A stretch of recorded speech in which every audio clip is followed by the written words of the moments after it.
وقد أتونا الليلة ومعهم بعض المعلومات الذين تنقصهم هذه المعلومات عن حالتهم ومعاناتهم وجهادهم من أجل الحفاظ على دينهم وثوابتهم وعقيدتهم، عقيدة الإسلام والإيمان. الآن حنبدأ إن شاء الله تعالى بفيديو تم إعداده، نتمنى أن تتابعوه لتتعرفوا بنبذة بسيطة عن إخواننا، حالة إخواننا في تركستان الشرقية.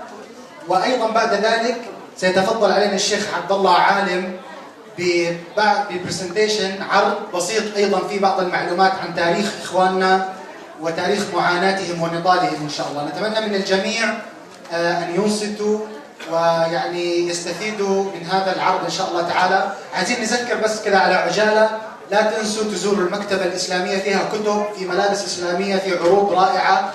أيضا إخواننا من تركستان الشرقية لهم طاولة عليها كتب مثل كتاب ليالي تركستان الشرقية. أيضا الإخوة يتمنون عليكم أن تزوروا الطاولة، تسألوا عن إخوانكم، تشتروا هذا الكتاب يعني تكونوا جزء من وضع الأمة الإسلامية بشكل عام إن شاء الله تعالى. أنا أترككم مع الفيديو وبعد ذلك نرحب بالشيخ عبد الله إن شاء الله.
بسم الله الرحمن الرحيم. الحمد لله رب العالمين، والصلاة والسلام على رسوله الأمين، وبعد. لا ريب أن الملايين من المسلمين على اختلاف بلدانهم وحظوظهم من الثقافة لا يعلمون شيئا عن تركستان الشرقية وعن أهلها المسلمين. فما هي تركستان الشرقية؟ ومن هم أهلها؟ وما الذي يحدث بها؟ إن تركستان الشرقية جزء من تركستان الكبرى التي تعرف في المصادر التاريخية العربية ببلاد ما وراء النهر، وهي منطقة شاسعة المساحة عظيمة الثروات تقع في قلب آسيا، نشأ بها العديد من دول الإسلام الكبرى، وهي موطن القراخانيين والسلاجقة والعثمانيين. وبها كانت مدن عظيمة مثل كشغر وختن وسمرقند وخوارزم وخيوة وبخارى وخوقن وغيرها من المدن التي قدمت للحضارة الإسلامية الكثير من العلماء والفقهاء والقادة. من أمثال الفارابي ومحمود الكشغري والبيروني والسكاكي والجوهري، وسليمان بن داود الفقيه المعروف بحجاج الختني، والمحدث المعروف يوسف بن عمر الختني، ووالي دمشق الوالي العادل أنشتك أبو منصور الختني وغيرهم. حبى الله تركستان الشرقية بموقع استراتيجي هام وثروات هائلة، فهي ذات مساحة شاسعة، فمساحتها 1,828,418 كيلومتر مربع، وهي تمثل محور اتصال الصين بآسيا، ويمر بها منذ القدم طريق الحرير الشهير الذي يبدأ من أقصى شرق الصين ليصل إلى تركستان الشرقية، ويتفرع عبر مدنها مثل كشغر وخوتن حتى يصل إلى مختلف مناطق آسيا وأوروبا. أما عن ثروات تركستان الشرقية فهي ثروات هائلة ومتنوعة، مثل النفط والغاز الطبيعي باحتياطيات هائلة تضاهي كبريات الدول المنتجة للنفط كالسعودية والعراق والكويت وإيران، ويوجد بها أيضا معادن الذهب واليورانيوم والحديد، وتتمتع بمصادر مياه ضخمة من أنهار وبحيرات وأمطار، وبها مراعي طبيعية شاسعة. وأما أهل تركستان الشرقية فهم أتراك مسلمون من أصول تركية مختلفة مثل الأيغور، وهم يشكلون غالبية سكان الإقليم، والأوزباك والقزاق والقرغيز والتتار.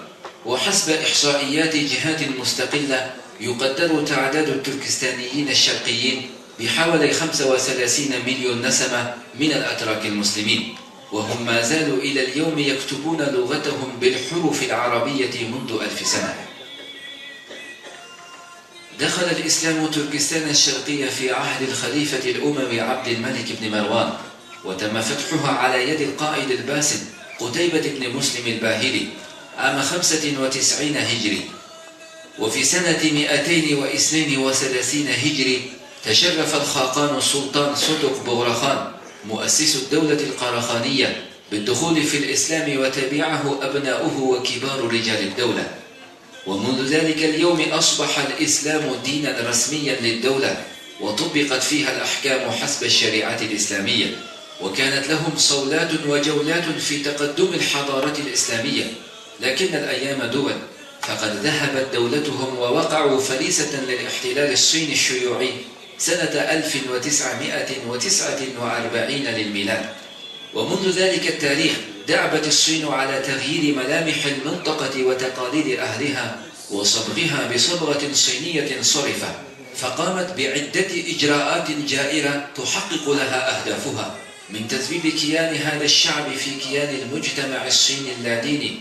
نذكر من أخطرها ما يلي: الاضطهاد الديني، فمنذ احتلال الصين لتركستان حظرت ممارسة الشعائر الدينية ومنعت التعليم الديني، وأغلقت المدارس الإسلامية، وأحرقت الكتب الإسلامية والمصاحف، وسجنت العلماء، وحكمت على بعضهم بالإعدام وعلى البعض الآخر بالسجن المؤبد، ومنعت من إنشاء مساجد جديدة، ووضعت المساجد الموجودة تحت المراقبة الشديدة، ومنعت من يقل عمره عن 18 سنة من دخول المسجد، كما منعت التلاميذ في المدارس والجامعات والموظفين في الدوائر الحكومية من تأدية الصلاة ومن صيام رمضان، وأجبرت الطالبات على نزع الحجاب وكشف الشعر.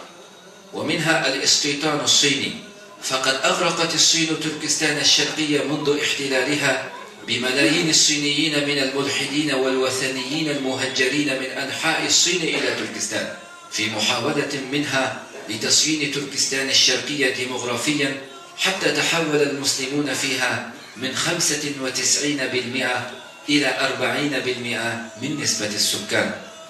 ومنها أيضا التمييز العنصري، ففي تركستان الشرقية يتمتع الصينيون بامتيازات خاصة ودعم حكومي بلا حدود، فتبلغ نسبة الصينيين العاملين لدى الدوائر الحكومية والوحدات الإدارية والمؤسسات الصناعية والمصانع 95%. أما الشعب التركستاني المسلم فعاطل عن العمل، ويعيش معظمهم على هامش الحياة في مراعيهم ومزاريعهم البدائية، وكلما تقدم خريج الجامعات بطلب العمل يرفض طلبهم، وكل ذلك كان يجري داخل تركستان الشرقية وسط صمت المجتمع الدولي والتعتيم الإعلامي وصمت الدول الإسلامية، حتى إذا ما وقعت مجزرة عرومشي في 5 يوليو من سنة 2009، حينما تظاهر عشرات الآلاف من المسلمين التركستانيين في شوارع عرومشي مطالبين بالعدالة والمساواة ووقف التمييز العنصري ضدهم، وقمعتهم السلطات الصينية بإطلاق الرصاص الحي عليهم، فقتل أكثر من 3000 شخص وجرح الآلاف، واعتقل أكثر من 30,000. فلما وقع ما وقع بدأ العالم يفيق من سباته العميق ويسأل من هم التركستانيون ومن هم الأيغور، وها هم التركستانيون وها هم المسلمون الأيغور يستنجدون، فهل من نصير؟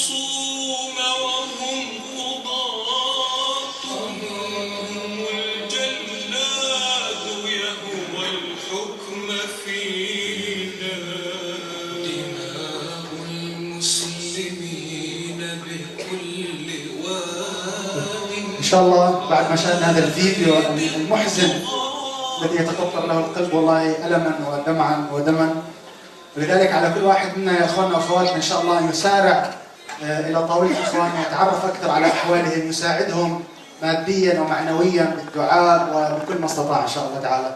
ورحب بأستاذنا وشيخنا عبد الله عالم رئيس لجنة المتابعة والتطوير الإداري في المملكة العربية السعودية ليحدثنا في عرض إن شاء الله كذا سريع بحسب ما يسمح له بنا الوقت إن شاء الله تعالى عن تركستان الشرقية ووضع إخواننا هناك. فليتفضل مشكور.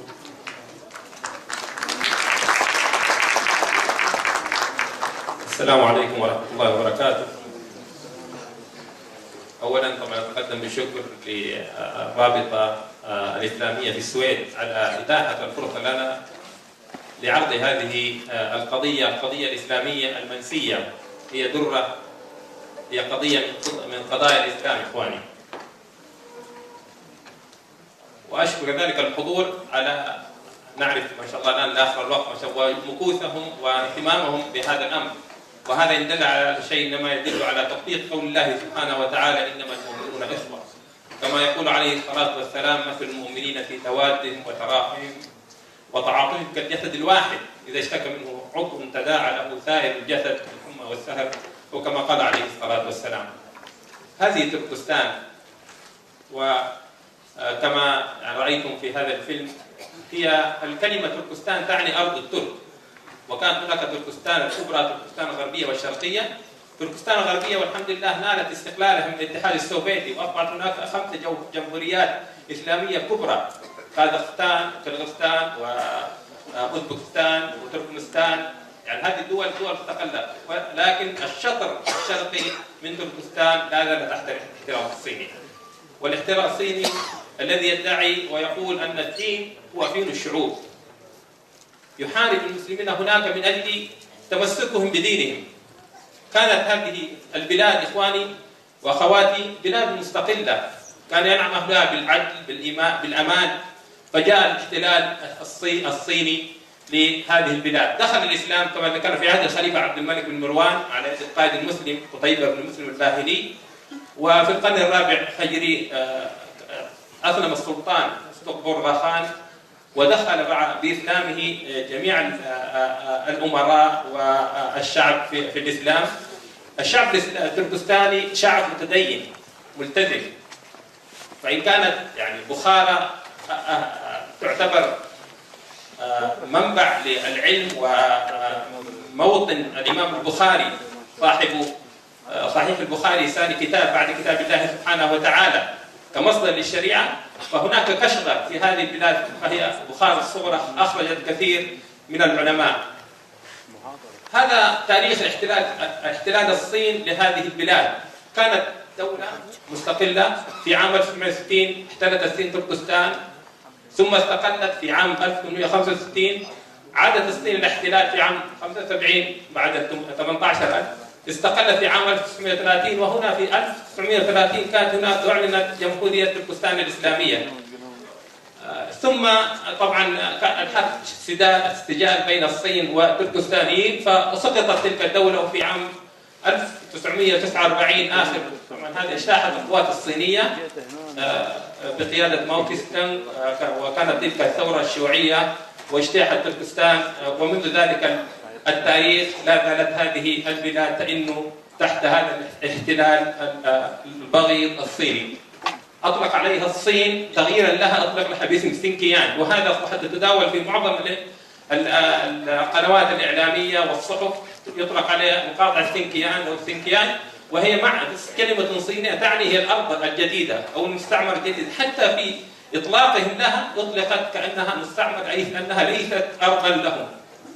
تقع في وسط آسيا كما أشرنا، تحدها من الجنوب باكستان والهند وكشمير والتبت، ومن الشمال قازقستان وقرغيزستان وطاجكستان وأفغانستان، ومن الشرق الصين. هذه إخواني وأخواتي الخريطة حينما نعرف هي في شرق في غرب الصين، وتقريبا مساحتها خمس مساحة الصين. مساحتها طبعا 1,828 كيلومتر مربع، أكثر من مساحة تركيا ب2.5، وأكبر من مساحة أندونيسيا بمقدار مرتين، تبلغ خمس مساحة الصين الشعبية ومستعمراتها. سكانها تقريبا بين 30 إلى 35 مليون، ولكن الصين لا زالت، أنا أقول أنه حوالي 18 مليون. تحاول أن تقلل من عدد المسلمين هناك، ولكن عددهم تقريبا حسب الإحصائيات طبعا غير رسمية، لكن تتجاوز 35 مليون. كانت لها مركزا مهما في التاريخ الإسلامي، فكانت هي طريق الحرير. الذي يعرف طريق الحرير، فكانت تمر تجارة الحرير من الصين عبر تركستان الغربية، عبر مدن كشغر وختن وأورمشي وغيرها إلى أوروبا وإلى الدول العربية. هذه الخريطة. هناك حقائق مهمة أحب أن أركز عليها. وإخواني وأخواتي، تركستان الشرقية هي موطن المسلمين الأيغور، والأيغور هي قومية من القوميات التي تعيش وهي الغالبية في تركستان الشرقية، وهي دولة محتلة. الصين تدعي دائما أنها جزء من الصين، لم تكن ولن تكن بإذن الله سبحانه وتعالى. هي لم تكن هي جزء من الصين، إنما هي كانت دولة مستقلة أقيمت فيها جمهوريات إسلامية واحتلت من قبل الصين. هناك كثير من الممارسات التي تمارس، وبالأخص الاضطهاد الديني، لأن الشعب التركستاني شعب مسلم، فلا يسمح لمن هو أقل من 18 سنة بدخول المساجد، ولا يسمح للمسلمين العاملين خصوصا في الحكومة الصيام. حتى في المدارس الطلاب والطالبات لا يسمح لهم بالصيام، يفرض عليهم أن يأكلوا الطعام. لذلك حتى العاملين يحاولون يخفي، لكن تجد مكره المدراء والعاملين يقدم لهم الوجبات، فإن أبى أن يأكل في رمضان يبلغ عنه قد يفصل وقد يعاقب بالسجن. لا يستطيع أن يمارس، عدم السماح له بأداء حتى فريضة الحج لا يستطيع المسلم. هناك جمعية أو بعثة حكومية صينية قريبا 4000 6000 حاج يأتي وحاجة كل عام، خصص منها 2000 فقط للمسلمين. كانوا في الماضي يأتون فرادى، يأتوا عمرة وينقصون لدى فريضة الحج، لكن أصبحت الحكومة الصينية تمنح من ذلك، وتمنح حتى حصولهم على جواز سفر للقدوم إلى مكة لأداء شريعة الحج، وهم يشتاقون كغيرهم من المسلمين لأداء هذه الفريضة. والبعض قد يبيع كل ما يملك، يبيع الخرفان ويبيع كثير من محاصيله ويستدين فقط من أجل الذهاب إلى مكة المكرمة ويكحل عينه بالكعبة ويؤدي الحج ويقابل إخوان المسلمين. حتى هذا يمنع عنه، وهو أبسط حقوق كل إنسان في أي دولة. لا يسمح ببيع الكتب الإسلامية، ممنوعة. حرقت الكتب، حرقت المصاحف، قفلت. أنا حاولنا الحمد لله أن ننصب العلم الإسلامي عن طريق الإنترنت، تقفل جميع المواقع التي تبث مواد إسلامية إلى باللغة اليوغورية إلى تركستان الشرقية. هذه بعض من قوانين من دستورهم إخواني وأخواتي في الصين. تمنع حلقات تحفيظ القرآن الكريم، يمنع تعليم أحكام الدين في المساجد حتى في المنازل، وأن يتم ذلك فقط في المعاهد الإسلامية التي تفتح في المدن الرئيسية تحت إشراف السلطات. هناك بعض المعاهد بعض المدن الكبيرة لكي يخرجوا منها أئمة أو علماء سلطة يروجوا للفكر الشيوعي والفكر هذا، وإن كانوا بعضهم أئمة. هذه بعض المناظر كيف تغلق المساجد، يمنع من الدخول إلى بيوت الله سبحانه وتعالى أداء الصلوات في الجمعة، يمنع كما ذكرت من تعلم القرآن. لكن من حرص المسلمين هناك لتعليم أبنائهم وتوريث الدين وتعليم القرآن الكريم، فتقام هناك حلقات للتعليم، حلقات مخفية في بيوت. يمكث الرجل أو المرأة تأتي بطفلها وابنها إلى دار ولا تراه لمدة ربما 6 أشهر وهو مع معلم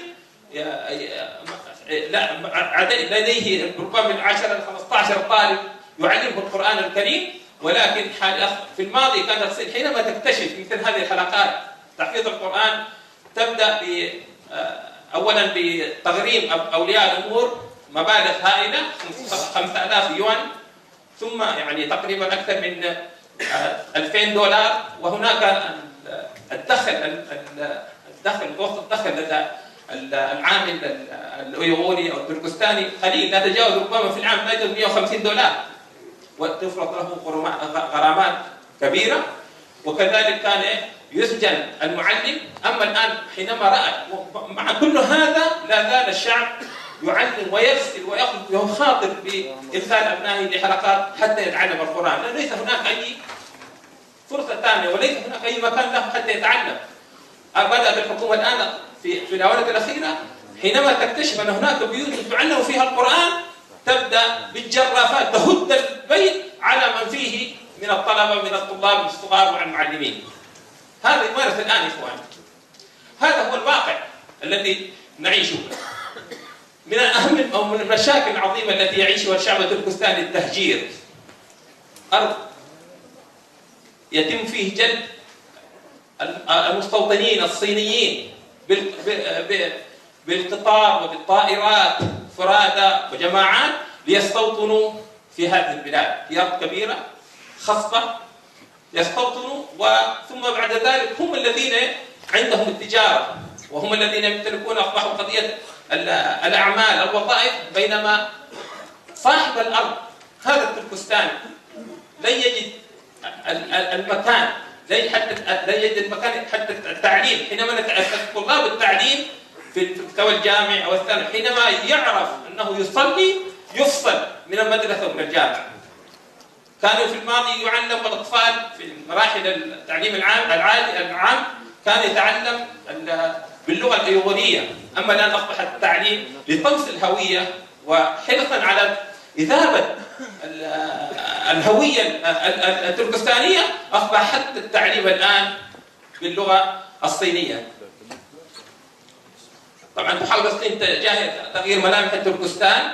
أصبحت حتى الآن المدن الأثرية المدن القديمة تهدم جميع الآثار، حتى تريد أن لا تبقى أثر لتلك هوية لهذه المدن كما فعلوا الآن في مدينة كشغر، وهي من ثالث أو رابع المدن الكبيرة في تركستان الغربية.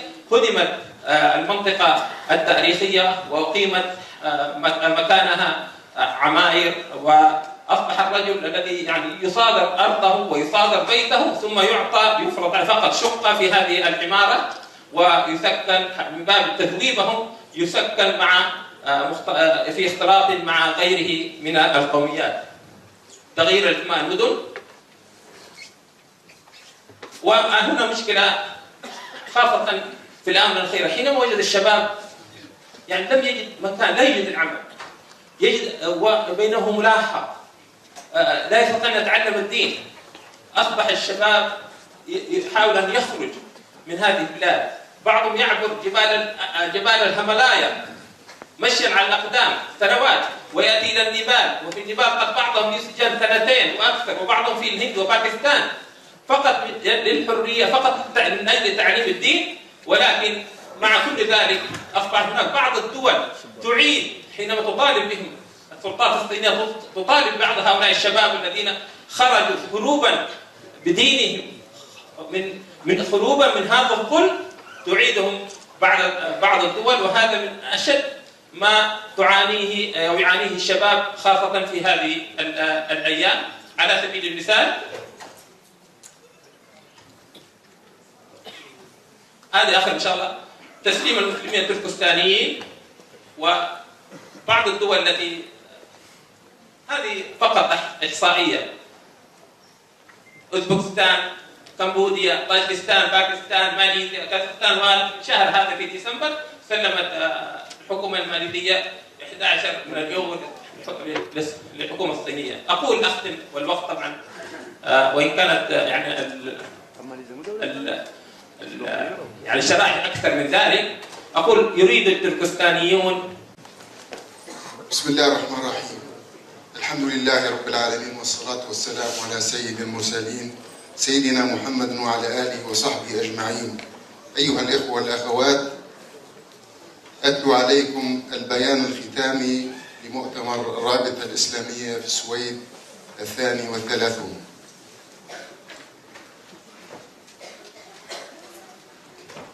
بسم الله الرحمن الرحيم. انعقد بحمد الله وتوفيقه المؤتمر 32 للرابطة الإسلامية في السويد أيام 23 24 25 ديسمبر 2012 الموافق ل 10 11 12 صفر 34 400 و1000.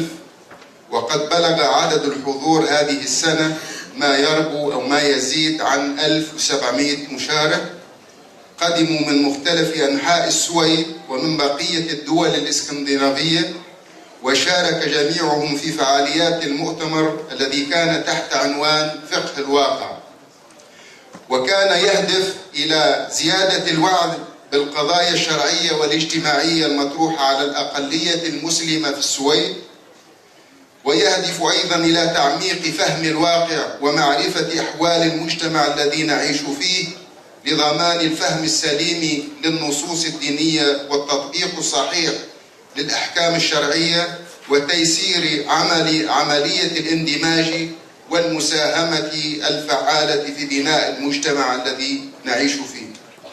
كذلك كان يهدف هذا المؤتمر إلى توحيد الأفهام حول القضايا الاجتماعية المهمة وتحديد المفاهيم، وأيضا إلى توطين الدعوة وتفعيل عملية الاندماج الإيجابي وترسيخ معاني المواطنة الصالحة، كما كان يهدف أيضا إلى ترسيخ الإيمان بالقيم والمبادئ الإنسانية المشتركة.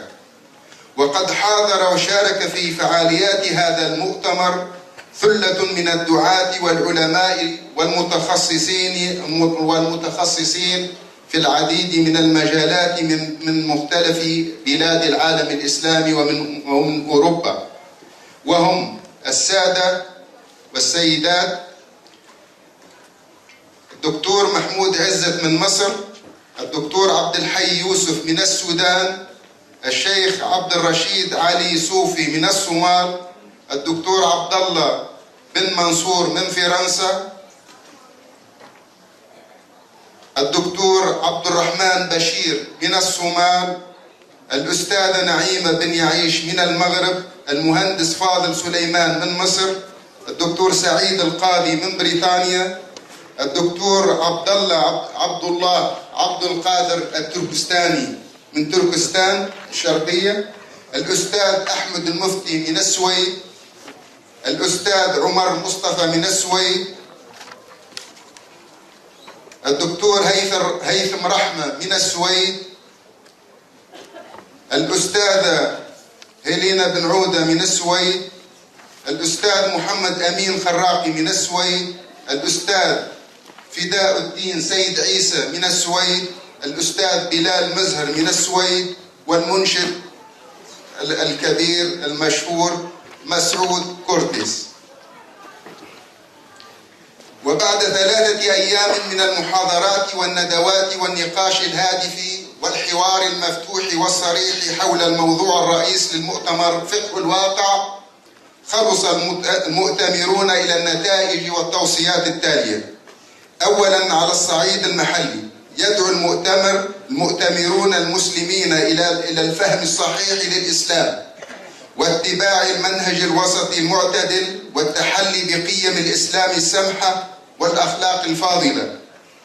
يؤكد المؤتمر على ضرورة الفهم الصحيح للنصوص الدينية والتطبيق السليم لأحكام الشرع الحنيف، كما يدعو إلى العناية بالشباب وتوفير المحاضن التربوية والمؤسسات المتخصصة التي تحفظ الهوية والقيم الدينية والأخلاقية.